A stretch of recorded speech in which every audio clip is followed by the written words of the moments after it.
स्वागत है गाइज़ आपका मेरे एक और नए ब्लॉग में। तो जैसा कि मैंने आपको अपनी पिछली वीडियोज़ में बताया है कि किस तरह मेरे ससुराल वाले मुझे तंग परेशान जो है कर रहे हैं, सारी मैंने बातें आपको बताई हैं। और जो महिला थाने में मेरी सास ने मेरे खिलाफ़ दरख्वास्त दी थी, तो दोबारा हमें वहाँ पे बुलाया गया था 1 मार्च को। और उस दरख्वास्त में मेरी सास ने मेरे भाइयों का नाम लिखवाया हुआ था और मेरे जीजा जी का नाम लिखवाया हुआ था। तो जब मैं महिला थाने में वहाँ पे गई थी, तो उन्होंने बोला था कि आपको जिसका नाम दरख्वास्त में लिखवा रखा है उनको साथ लेके आना है। जब मैं वहाँ पहली तारीख को गई, तो मेरे मोहल्ले वाले मेरे साथ में गए थे और कुछ बैंकर्स भी वहाँ पे आए थे बातचीत करने के लिए। और उस टाइम पे मेरा देवर ही वहाँ पे था महिला थाने में। जब 18 साल से मेरे घर वालों को इन्होंने आने से मना किया हुआ था, तो अब इन्होंने मेरे भाइयों का नाम वहाँ पे क्यों लिखवाया था? 1 महीने से, 1.5 महीने से जो भी मेरे साथ यहाँ पे हो रहा है, वो सब कुछ मेरे मोहल्ले वाले को पता है। वो सब अपनी आँखों से देख रहे हैं। मेरे भाई तो यहाँ से 400 किलोमीटर बैठे हैं, उनको क्या पता? इन्होंने ऐसी-ऐसी बातें बोली मेरे भाइयों के सामने। भोग वाले दिन इतनी गंदी-गंदी मुझे गालियाँ दी इन्होंने। वो सब बहुत ही उस टाइम पे रोते-रोते अगले दिन घर से मेरे निकल गए थे वो। उसके बाद वो यहाँ दोबारा नहीं आए। उसके बावजूद भी इन्होंने मेरे घर वालों का नाम लिखवाया वहाँ पे दरख्वास्त में। मैं अपने मोहल्ले वाले को लेके गई और बैंकर्स वहाँ पे आए थे। जब मैं वहाँ पे गई, तो थाने वालों ने मुझे पूछा कि आप किसको लेके आई हो? मैंने कहा मैं अपने मोहल्ले वाले को लेके आई हूँ। अब वही मेरे भाई-बहन हैं, वही मेरे माँ-बाप हैं। क्योंकि वही एक जो महीना हो गया है, 1 डेढ़ महीने से वही मेरे साथ जो कुछ भी ये कर रहे हैं, वो सब देख रहे हैं। उनको पता है मेरे भाइयों से ज़्यादा कि मेरे साथ क्या कुछ हो रहा है। मैं अपने भाइयों को कुछ भी नहीं बता पा रही, क्योंकि उन्होंने बातें उस टाइम पे ऐसी-ऐसी बोली थी कि मेरे भाई को 15 दिन हॉस्पिटल में एडमिट रहना पड़ा। मेरे भाई की तबीयत इतनी ख़राब थी, बहुत ज़्यादा ख़राब थी, डॉक्टर ने भी उनको मना कर दिया था कि भई ये मुश्किल है, बचेगा। बहुत सदमे में चला गया था मेरा भाई, जब वो यहाँ से गए थे। इसलिए मैं अपने घरवालों को कुछ भी नहीं बता रही थी कि यहाँ पे क्या कुछ मेरे साथ हो रहा है। इसलिए मैं मोहल्ले वालों को लेके गई। वहाँ पे इसने बोला, मेरा दिनेश देवर वहाँ पे आया हुआ था, इसने वहाँ पे महिला थाने में बोला कि ये तो मोहल्ले वाले को साथ लेके फिरती है, मुझे इनसे कोई बात नहीं करनी, मुझे तो इसके घर वालों से बात करनी है। मैंने वहाँ पे बोला, मैंने कहा चलो ठीक है, अगर इसे मोहल्ले वालों से नहीं बात करनी है फिर मुझसे बात करे। अब अपने घर की मालिक मैं ही हूँ, अपने बच्चों की माँ भी मैं ही हूँ और बाप भी मैं ही हूँ, चलो मुझसे करे, ये क्या बात करे। इसने वहाँ पे कोई बात नहीं की, ये बैठा रहा वहाँ पे महिला थाने वाले के साथ, ये अकेला ही बात करता रहा वहाँ पे। फिर ये महिला थाने वाले को लेके पता नहीं एक रूम में चला गया। वहाँ पे इसने उनसे क्या बातचीत की, इस बारे में तो हमें पता नहीं है। और ये वहाँ से किस टाइम निकल गया बगैर बातचीत करे हुए, किसी को कोई पता नहीं लगा। हम इसको वहाँ देखते रहे कि ये कहाँ है। ये कहीं नहीं मिला और बगैर बातचीत करे ही ये वहाँ से चला गया। फिर महिला थाने वाली ने बोला कि आप अपने यहाँ पे बयान लिख के दो। फिर मैंने वहाँ पे अपने बयान लिख के दिए और उसके बाद हम भी वहाँ से आ गए थे। और जिस दिन मेरे हस्बैंड की डेथ हुई थी 21 जनवरी को, उसके बाद जब संस्कार हुआ शाम को, तो मेरे पति की चिता की आग ठंडी भी नहीं हुई थी। मेरा देवर, मेरा ससुर और इनके जमाई, ये सारे बैंकों में पता करके आए मेरे पति के बारे में कि कहाँ पे इनके अकाउंट है, कहाँ कितना पैसा है, किस अकाउंट में, कहाँ से लोन चल रहा है, कहाँ है। इन्होंने सब कुछ पता कर लिया और मुझे इस चीज़ के बारे में कुछ भी नहीं पता था कि ये बाहर क्या क्या करते फिर रहे हैं। मैं सिर्फ घर पे बैठ के शौक मना रही थी अपने पति का, रो रही थी, मेरे बच्चे भी, और ये बाहर ये सब करते फिर रहे थे जिसके बारे में मुझे कुछ नहीं पता था। उसके बाद मुझे धीरे धीरे ये चीज़ें पता चली कि हाँ, ये ऐसा ऐसा कुछ करते फिर रहे हैं, बस घर पे परेशान करने में लग रहे थे मुझे। और जब मैं आराम ऑफिस पहुंची, जहाँ पे बैंकों के अफसर बैठते हैं, जब मैं वहाँ पहुंची, तो उससे पहले ही मेरा देवर वहाँ पे 4-5 बारी जा चुका था। और इसने वहाँ पे ये बात बोली, मेरे हस्बैंड ने मुझे हर जगह नॉमिनी बना रखा है। इसने यहाँ पे अफसरों को जाके ये बात बोली कि नॉमिनी से उसका नाम हटा दो। ये इस लेवल तक गिर गया बंदा। क्यों भाई, जॉब तो ये भी करता है सरकारी बैंक में, बैंक ऑफ बड़ौदा में मुक्तसर में जाता है, ये भी जॉब करता है। कैसी बेवकूफ़ों वाली बातें करता है ये, अकल है नहीं इसको बिल्कुल भी। इसको यही नहीं पता कि मैं क्या बोल रहा हूँ। जब ये नौकरी करता है, सब कुछ लोन तो इसने भी ले रखा है, हर चीज़ इसने कर रखी है, इसने भी तो अपनी घरवाली को भी नॉमिनी बना रखा होगा। अगर मेरे बंदे ने मुझे हर जगह नॉमिनी बना रखा है, तो इसको क्यों ऐतराज है, क्यों हटवाना चाहता है ये? यही बात है, पैसों का लालच है। इन सबको पैसों का लालच है कि हमें सारा कुछ मिल जाए और बस इसको धक्का दे के, लात मार के इसको और इसके बच्चों को घर से बाहर निकाल ले। इतनी हरकतें करी इस इंसान ने, इतना गिर गया ये इंसान। ऐसी ऐसी हरकतें करी, जहाँ से मेरे बंदे का लोन चल रहा था, जो हम हाउसिंग लोन हमने ले रखा था, हम अपना घर बना रहे थे, उस बंदे तक भी इसने बात कर ली। ये चीज़ें मुझे बाद में सामने आई, मेरे सामने कि हाँ ये ऐसे ऐसे करता फिर रहा है। जब मैं धीरे धीरे बैंकों में जाने लगी, धीरे धीरे मैं आराम ऑफिस जाना मैंने शुरू किया, तब उन्होंने मुझे ये बातें बताई और ये सब बातें निकल के सामने आई। बस घर मुझे परेशान करने में लगा रखा था और खुद ये बाहर ये सब करते फिर रहे थे। इतना कुछ उन्होंने किया। इस बंदे को एक औरत से बात करने तक की भी तमीज़ नहीं है। इतनी अकड़ में बात करता है हर एक से कि इसके अकड़ की कोई लिमिट ही नहीं है। इतनी अकड़ है इस बंदे में। करैक्टर पे उंगलियां उठाता है। खुद का करैक्टर क्या है इसको खुद को भी पता है कि इसका करैक्टर क्या है। जब हमारा घर बन रहा था, जैसा कि मैंने पिछली वीडियो में आपको बताया था कि मेरी देवरानी और मेरी सास मेरे घर की मिट्टी लेके आई। जब कमल किशोर जी की डेथ हो गई थी, संस्कार के बाद जहाँ हम घर बना रहे थे, उधर की औरतें मेरे घर पे आई। वो सारी मोहल्ले वाली इकट्ठी होकर आई थी, जिन्होंने मेरी सास को वहाँ से मिट्टी लाते हुए देखा था, मेरी सास को और रीना को, मेरी जो देवरानी है उसको। तो जब वो यहाँ पे आके बैठी, मैं रो रही थी, वो मुझे चुप कर रही थी, तब मेरी सास ने अपनी सफाई में ये पेश करते हुए बोला कि हाँ आपको तो पता ही है, मैं वहाँ की मिट्टी लेके आई थी और वो मिट्टी तो मैंने पंडित को दिखाई थी और पंडित ने बोला कि हाँ घर तो अच्छा है, अच्छा रहेगा घर तो। भाई इसको मेरे घर की मिट्टी दिखाने की क्या ज़रूरत पड़ रही थी? अगर मुझे मिट्टी दिखानी थी तो मैं मिट्टी दिखाती जिस टाइम पे हमने प्लाट लिया था। ये बाद में मिट्टी क्यों दिखाती फिर रही है मेरे घर की? क्या मतलब है इन सब चीज़ों का? इस सब का तो यही मतलब है ना कि इन्होंने टोने टोट के करके मारा मेरे घर वाले को। ये साफ जाहिर होता है कि इन्होंने टोने टोट के कर करके मारा उनको। इन सबको इतनी जलन हुई। मैंने आज तक लोगों के मुंह से ये बात सुनी थी कि इंसान खुद के दुख से इतना परेशान नहीं है जितना वो दूसरों को खुश देख के परेशान है। मैंने सिर्फ ये बात सुनी थी, लेकिन इन लोगों ने ये बात प्रूफ करके दिखाई कि हाँ यही बात है। आजकल की दुनिया में कोई खून का रिश्ता नहीं रहा। आजकल सबको प्रॉपर्टी और पैसे का लालच पड़ा हुआ है। खून सफ़ेद हुआ है भैया। अब की दुनिया में खून बिल्कुल सफ़ेद हुआ है। ये सिर्फ अपना फ़ायदा देखा इन्होंने। ना मेरे बच्चे को दुख को जाना, ना ही मेरे दुख को जाना इन्होंने, ना ही मेरे साथ खड़े हुए। ये कहीं खड़े नहीं हुए। हर चीज़ में इन्होंने यही कहा जैसे हम चाहेंगे वैसे चलना पड़ेगा, जैसे हम चाहेंगे वैसा चलना पड़ेगा। क्यों चलना पड़ेगा भाई? वैसे ठीक है मैं चल लेती, पर मुझे कुछ ऐसा लगता तो सही कि हाँ मैं इनके कहने में चलूँ। मेरे लिए कुछ अच्छा कर रहे थे, मेरे सपोर्ट में खड़े थे, मुझे सहारा दे रहे थे या मेरे बच्चों को सहारा दे रहे थे, तब तो मैं इनकी सपोर्ट में चलती। ठीक है जैसा चाहते हैं मैं वैसे चलती। मैं कोई छोटी बच्ची नहीं हूँ कि इनकी किसी चीज़ को मैं समझ नहीं रही थी। मैं सब देख रही थी कि क्या अच्छा है और क्या बुरा है। ये सिर्फ मुझे अपने अंडर रखना चाह रहे थे कि बस हमारी गुलाम बन के रहे। क्यों रहूँ मैं इनकी गुलाम बन के? मेरा बंदा मेरे लिए सब कुछ छोड़ के गया है। क्यों मेरे घर का प्रधान बनना चाहते हैं ये? प्रधान बने, अपने घर के बने, मेरा घर का प्रधान इन्हें बनने की कोई ज़रूरत नहीं है। क्यों बनना चाहते हैं मेरे घर का प्रधान ये?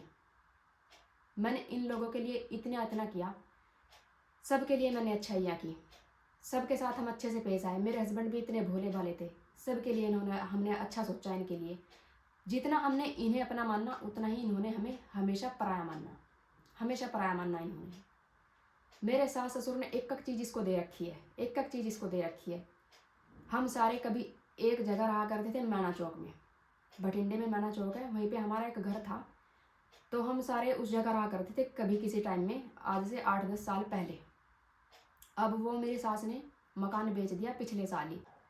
वो मकान बेचा इन्होंने 22 लाख रुपए में, और वो 22 लाख रुपए दिनेश को दिए, और ऊपर से मेरे ससुर ने 10 लाख रुपए का लोन करवा के ऊपर से इसको 32 लाख रुपए पूरे कंप्लीट करके दिनेश के हाथ पे रखे। 22 लाख रुपए तो वो, और 10 लाख रुपए मेरे ससुर ने ऊपर से अपने नाम पे लोन करा के इसको 32 लाख रुपए इकट्ठे करके दिए, और इसने प्लाट खरीदा, और वो प्लाट इसने अपनी घरवाली रीना के नाम पे करवाया। क्यों भाई? तुझे अपनी घरवाली की बड़ी फिक्र है। मेरा बंदा अगर मेरी फिक्र करता था तो तुझे क्यों इतराज था? जो तू बोल रहा था कि तेरे को कमल ने बहुत ऐसे करवाई, तू भी तो ऐसे करवा रहा है, तू ऐसे नहीं करवा रहा।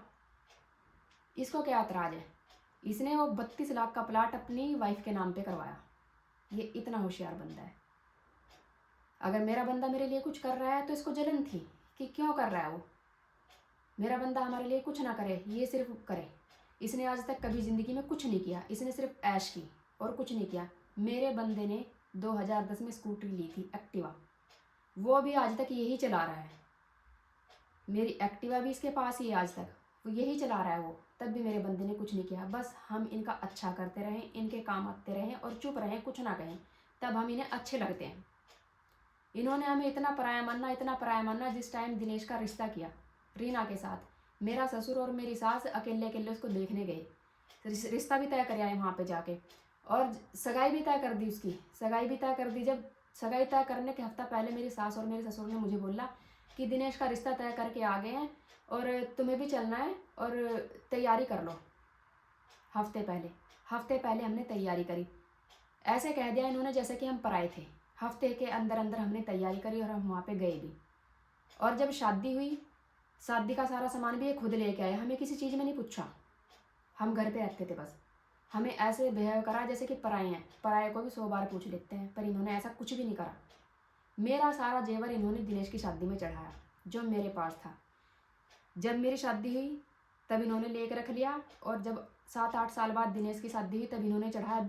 इस बीच में इन्होंने मेरे से या मेरे घर वाले से कोई जिक्र नहीं किया। हमने मांगा भी कई बारी, मैं कहा मुझे मेरा सामान दे दो, इन्होंने वापस नहीं करा वो सामान। और ना ही हमें ये बात बोली कि वही जेवर अब हम दिनेश की शादी में चढ़ाएंगे, वो भी ले लिया इन्होंने। हम फिर भी नहीं बोले चलो कोई बात नहीं। ये हर जगह अपनी मनमर्जी करते आए और सिर्फ हमें इन्होंने साइड पे रखा। कभी कोई बात नहीं बताई कि जितनी भी गलतियाँ करी दिनेश ने अपने जीवन में, वो भी सब पता ही है मुझे, जो किसी को नहीं पता। फिर भी दिनेश इनके लिए अच्छा रहा। मेरे बंदे को इन्होंने हमेशा पराया माना। मुझे नहीं पता ये उनके साथ ऐसा व्यवहार क्यों करते थे कि उन्हें कभी अपना मानना ही नहीं है। इन्होंने ऐसी ऐसी बातें, इतना हर्ट किया इन्होंने मेरे बंदे को, फिर भी मेरा बंदा कभी नहीं बोला। मेरा बंदा दिनेश की हरकत के पीछे 1 हफ्ते जेल में बंद रहा, और ये बात ये भूल चुके। मेरे बंदे के एहसान को कभी नहीं इन्होंने माना कि हाँ भाई मेरा भाई मेरे पीछे 1 हफ्ते जेल में रहा। क्यों रहा 1 हफ्ते जेल में, ये भी बता देती हूँ आज आपको। जो कहता है ना कि मेरा करैक्टर गंदा है, आज मैं आपको इसके करैक्टर के बारे में बताती हूँ कि मेरा बंदा इसकी गलती के पीछे 1 हफ्ते जेल में क्यों रहा। आज मैं उसके बारे में आपको बताती हूँ। जब मेरी शादी हुई थी तो ये वो बड़ा सारा घर था और वहाँ पे 7-8 कमरे थे उस घर में। ये ज़्यादातर रेंट पे रखते थे वहाँ पे अपने घरों में सबको। तो वहाँ पे एक लेडीज़ रहती थी, उसके 2 बच्चे थे। ये उसके साथ रहता था, उसे पसंद करता था, ये उसके साथ ही रहने लगा। जिस टाइम कमल जी को देखने के लिए आए थे मेरे भाई, तो उसी लेडीज़ ने उस टाइम घर का सारा काम किया था, उसने ही खाना बनाया था, उसने ही सारे घर को हैंडल किया था उस टाइम पे। उसके बाद जब मेरी शादी हुई तब वो किराए पे चली गई थी कहीं और, तो ये वहाँ पे जाने लगा जहाँ पे वो किराए पे चली गई थी। ये रात भर घर से गायब रहता था। ये उसके साथ रहता था रात भर, और सुबह को घर पे वापस आता था और दिन में ड्रिंक करके रखता था। ये घर पे आके रोता था। मुझे नहीं पता था इन बातों का कि ये क्या है, इसके मन में क्या चल रहा है, ये क्या कर रहा है। एक दिन जब ये रो रहा था बैठा हुआ, तब मैंने इसे पूछा, मैंने कहा दिनेश क्या बात होगी, कुछ बता तो सही, तेरी समस्या का हल करेंगे। ये रोता रहता था। इसके माँ बाप को सारी बातें पता था, ये इसलिए रोता रहता था। ये उसको वापस लाना चाहता था घर में। वो 2 बच्चों की माँ थी, ये वापस लाना चाहता था घर में। उस लेडीज़ का नाम रज्जो था। इसके माँ बाप माने नहीं उसको वापस लाने के लिए। डेली उसके घर जाता था ये रात को, और ये सुबह को वापस आता था। उसके बाद उस औरत ने पता नहीं कैसे कैसे इससे अपना पीछा छुड़ाया। फिर 2009 में ये एक कुड़ी के साथ भागा। उसका नाम सोनिया था। वो पूज्य वाले मोहल्ले की लड़की थी, वो पंडितों की लड़की थी और अपने माँ बाप की वो अकेली थी। उसको लेके भाग गए यहाँ से 2009 में। ये उसको भगा के लेके गया जलंधर ये रहा। फिर ये वहाँ से उसको लेके गया अपनी छोटी बहन अनीता के गांव में, जहाँ पे उसकी शादी हुई है, भांदुखेड़ी। 1 महीना ये वहाँ पे रहा। फिर ये अपनी बड़ी बहन के घर आया सहारनपुर शारदा नगर में। 1-1.5 महीना ये वहाँ पे रहा और फिर वहाँ से ये घर पे आया। उसके साथ ये 2.5-3 साल रहा। उसको भी इन्होंने तंग परेशान करना शुरू कर दिया। मेरी छोटी ननद अनीता और मेरी सास उस लड़की को बहुत पसंद करती थी, और उनकी पसंद से उसको लेके भागा था। ये इन सब की रजामंदी थी उससे शादी करने में इसकी, ठीक है। उसके बाद 2.5-3 साल ये इकट्ठे रहे। इन्होंने इसको भी परेशान करना शुरू कर दिया, उसको भी तंग परेशान इन्होंने करना शुरू कर दिया। वो कई बार प्रेग्नेंट हुई, इन्होंने उसका अबॉर्शन करवाया, ठीक है। उसके बाद तंग परेशान होके उस बेचारी को भी हार के डिवोर्स देना पड़ा इसे। इसने ऐसी ऐसी हरकतें कर रखी है जो मेरे करैक्टर पे कहता है ना कि मैं गलत हूँ। अब आप बताओ गलत मैं हूँ कि ये है गलत। आप बताओ मुझे, किसी के करैक्टर पे उंगली उछालने से पहले ना हर किसी को सोच लेना चाहिए कि हम कितने अच्छे हैं, हमारा करैक्टर कैसा था। झूठे ही मेरे करैक्टर पे ब्लेम लगा रहा है कि मैं ये हूँ और मैं वो हूँ। खुद का करैक्टर भी तो देख लेता कि कैसा है और तूने क्या क्या गुल खिला रखे हैं। अब जो तेरी शादी होगी, ठीक है, अब तेरी शादी होगी, अब तो दूध का धुलावा बन गया। ऐसा नहीं होता है, जो इंसान ने गलती कर रखी है वो तो कर ही रखी है।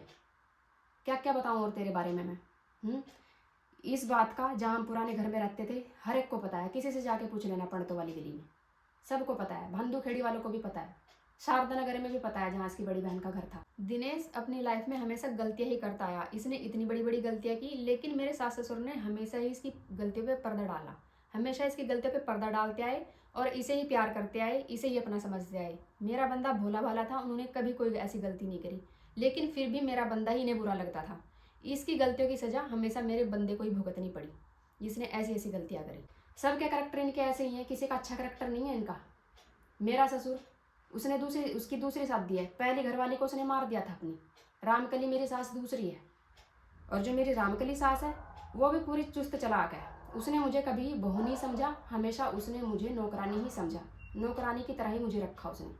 सिर्फ काम काम करवाती थी मेरे से, पूरे दिन रात काम में ही लगा के रखती थी वो मुझे, कभी मुझे कोई इज्जत नहीं दी। फिर भी मैं घर में रही, ये समझ के कि हाँ मेरा घर परिवार यही है, चलो जैसा है अब जैसा है यहीं पे रहना है, सब कुछ यहीं पे। अब इनकी बेटियां, जो बड़ी बेटी है राकेश, वो अपने ससुराल से शादी के 2 महीने बाद ही आ गई थी। वो खुद उसने किसी की सेवा पानी नहीं करी, ना किसी को पूछा।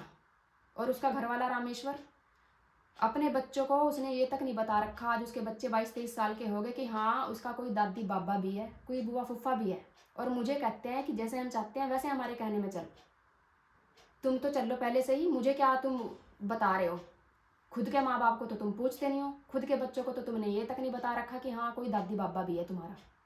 और मुझे बताते हैं, जो इनका जीजा है छोटे वाला मांगेराम, उसने अपने गांव में 4 मर्डर कर रखे हैं, केस चल रहे हैं उस पर यहाँ पे, इसलिए भटिंडा में पड़ा हुआ है वो। मेरी छोटी ननन अनीता, जब से मेरी शादी हुई थी, अब मेरी शादी को 19 साल हो गए, तब से वो भटिंडा में ही है, अपने माँ बाप के साथ ही रह रही थी वो शुरू से।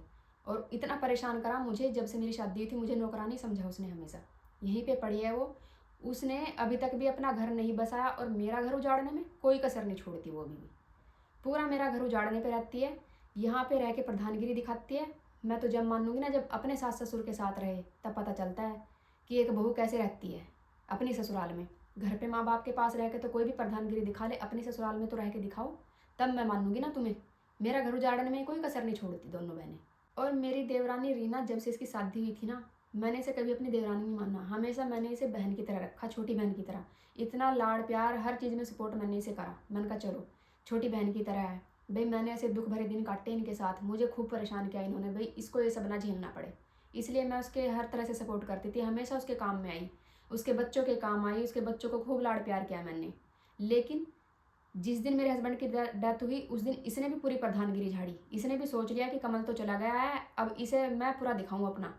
पर ऐसा नहीं है होने का जैसा ये सोच रही है। और ये हमेशा जब जिस टाइम पे हम इकट्ठे रहा करते थे, हमेशा मेरी सास की बुराई करती थी। ये उसके सामने नहीं करती है, सबके सामने मिट्टी बनने का नाटक करती है, मुंह से बोल के किसी को बुरा नहीं बनना चाहती है। ये क्या करती थी, जब हम कभी बातचीत किया करते थे फ़ोन पे, हमेशा मुझे बोलती थी, मम्मी मुझे तंग करती है, मम्मी मुझे परेशान करके रखती है, पूरे दिन काम में लगा के रखती है, ना मुझे अच्छा ओढ़ने देती, ना मुझे अच्छा पहनने देती, पूरे दिन बस इसका यही बर्ताव रहता है मेरे साथ।